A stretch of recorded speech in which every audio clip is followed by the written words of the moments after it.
Start ஆயாச்சு. அதனால morning jacket இல்லாம வாக்கிங் போனேன். ஆனா சீரியஸாங்க காலையில எழும்பி ஏதாவது ஒரு ஆக்டிவிட்டி மட்டும் பண்ணி பாருங்க, அன்னைக்கு டே ஃபுல்லாவே ரொம்ப ஆக்டிவா இருக்குது. ஈஸ்டர் ஒண்ணு நெருங்கிட்டே இருக்கு. அதனால என்ன ஆகும்னா ஸ்கூல்ல இருந்து இவங்க டீச்சர்ஸ் வந்து இதை வாங்கு அதை வாங்குன்னு கொஞ்சம் ஒரு லிஸ்டே கொடுத்துருவாங்க. ஸோ சண்டே சர்ச்சுக்கு போய் மாஸ் எல்லாம் அட்டன் பண்ணிட்டு விளையாட்டு இந்த வாரம் என்னெல்லாம் கொடுக்கணுமோ அதை வாங்குறதுக்கு நேரா வால்மார்ட் போயிருவோம். அங்க போய் பார்த்தா எதை வாங்கனே தெரியல, அவ்வளோ ஐட்டம்ஸ் ஈஸ்டர் ரிலேட்டடாவே வச்சிருந்தாங்க. இவங்க கிளாஸ்ல வந்து கொஞ்சம் முட்டைய வாங்கிட்டு வர சொல்லுவாங்க. சரியா, கோழி முட்டை கிடையாது, பிளாஸ்டிக் முட்டை. எதுக்கு இவங்க இவ்வளவு முட்டையா வச்சிருக்காங்கன்னா ஈஸ்டர்னாலே உயிர்த்தெழுதல்னு சொல்லுவாங்களா, அதுக்கு நம்பிக்கையா தான் இந்த முட்டையை அவங்க சிம்பிளா வச்சிருக்காங்க.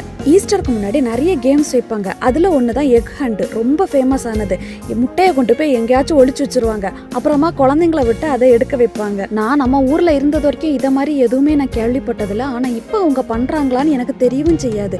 நீங்க யாராவது கேள்விப்பட்டீங்கன்னா சொல்லிட்டு போங்க. Bye by.